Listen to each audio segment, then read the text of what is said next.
I've been more or less an asshole all my life. Yet I get gifts and money and prayers daily. You've been a goody two-shoes.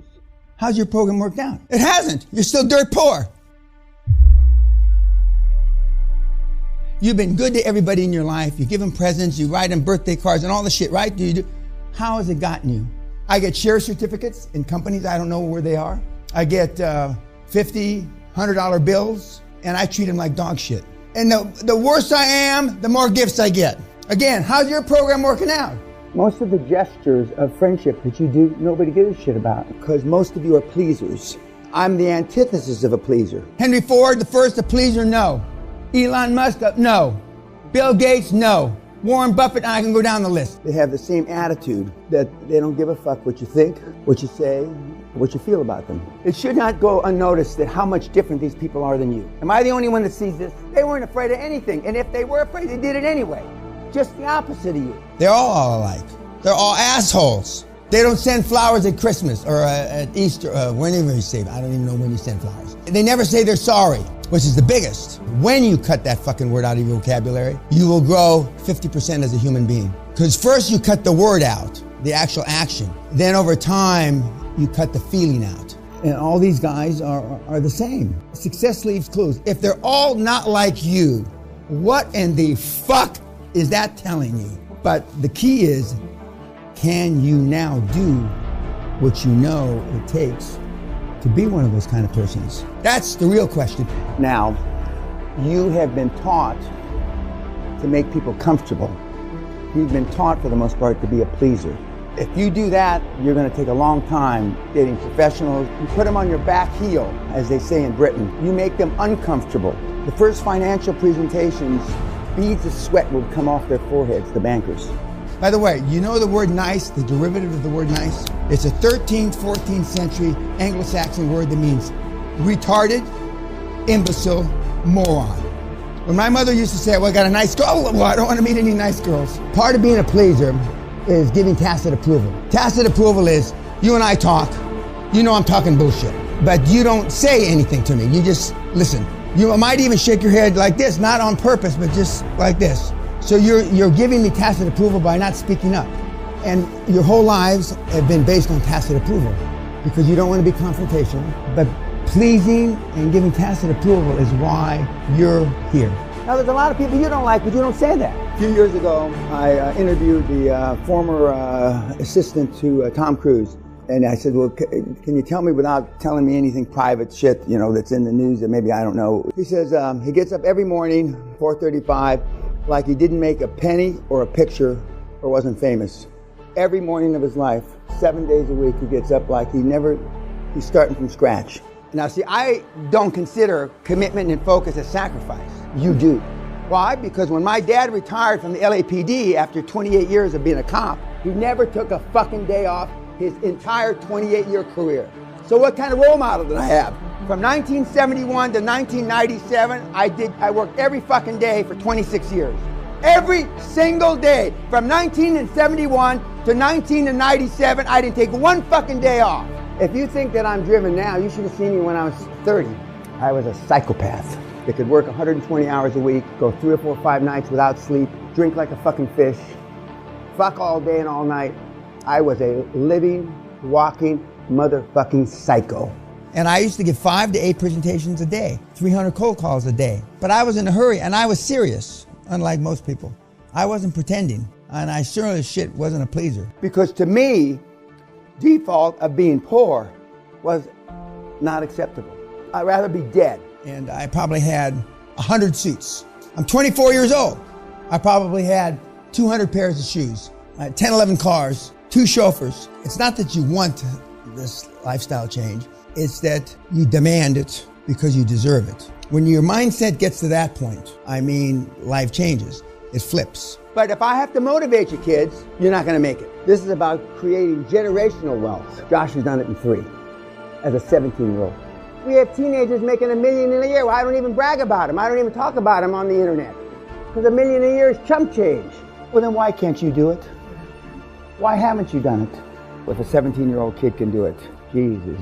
But see, you haven't been taught to think that way. You've been taught to think well, maybe he's special. There is nobody that's special.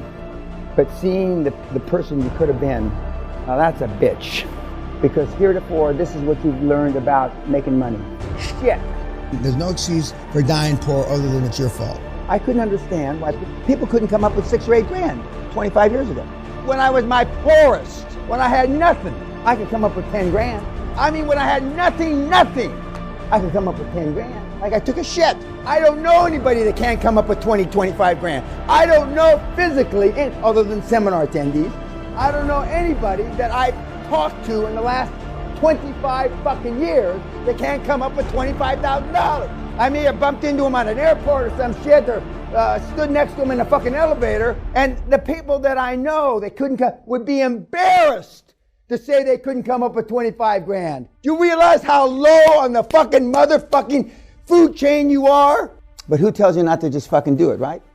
Your parents. Stay out of the street, you're gonna get hurt. When you go to school your first day in kindergarten, whatever your school is, keep your head down, don't get in trouble. If you get in trouble, I'm gonna tell your father.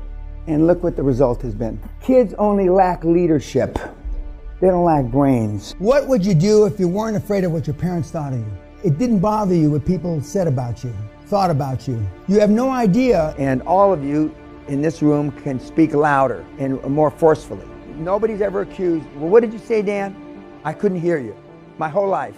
You have to act with confidence. Well, confidence is everything. I was talking shit since I'm about 16, 17 years old. Muhammad Ali, I'm the greatest. Hadn't beat anybody up yet. They all talk shit. They don't talk shit publicly because they're worried about their legacy. I don't give a fuck about my legacy. And part of my legacy is that I talk shit. Everybody on the planet doubts. The difference is the high performance people don't share their doubts. When you come home and how was it at the office? What did you do? You know, everything's great. Couldn't be better. Words matter. Even if you had a shitty day, if you allow yourself to share that doubt, it becomes a self-fulfilling prophecy. But that's how you've lived all your fucking life. You think it's funny. It's not fucking funny. You lived all your life. When you come home from work at night and your wife says, or your slut that you're living with, how was, oh, it was a motherfucker today. It was a bitch. The boss wasn't nice to me. I lost 2 sales because I'm such a vagina. That's how you sound when you come home. But I mean, all the high performance people I've had the privilege of being around are the same. Give compliments when richly deserved. Too often they say, good job. Well, fuck, what the fuck's that mean? We don't want good jobs, we want extraordinary performance from everybody. And it starts with you. What QLA is, the definition of a high performance person, is to always do what he says and always say what you do, and to be all you can be every single day. L, M, and N are the 3 most important parts of the report. What did you do to scare yourself? How many cold calls did you make? And what did you learn this week? You haven't asked me yet, but the most successful people in the program have standing desks with treadmills underneath. So they're walking all day long. 4 kilometers an hour seems to be the perfect speed. He gets up in the middle of the night, same as I do. 2:30, 3 o'clock in the morning to work for a couple hours, then goes back to sleep. Success leaves clues. The next thing he does, he already lived on the 54th floor, one of the big buildings in Manhattan. Now he's on the 79th floor. And the view from the 79th floor is a lot fucking different than the 54th floor. He used to drive an expensive, the most expensive Porsche. So there's no plan B. They're spending more than they're making. There's no alternative. They either succeed or they go bankrupt. And the most successful people, that's what they do. Now everybody's got a motherfucking opinion. Do you really think anybody cares about your opinion? No. But you give them tacit approval because you listen to them. Steve Jobs used to say no 1,000 times. I say no, K-N-O-W, when to say no. And when you're at this stage of your career, always say no. If you never said yes in your life, you're better off. Life is where you are now. And how's this fucking program worked out for you, old timer? Not worth a shit. Because you're used to failing. You don't expect to succeed. If you don't think you're going to change the world, guess what? You're not going to change the world. Enthusiasm and focus, that's all you really need. Enthusiasm and laser beam focus, nothing else. And then, I mean, it becomes a self-fulfilling prophecy. I'm hard on everything because I have high fucking standards. Whoever put us here to be all we can be, not a fraction thereof.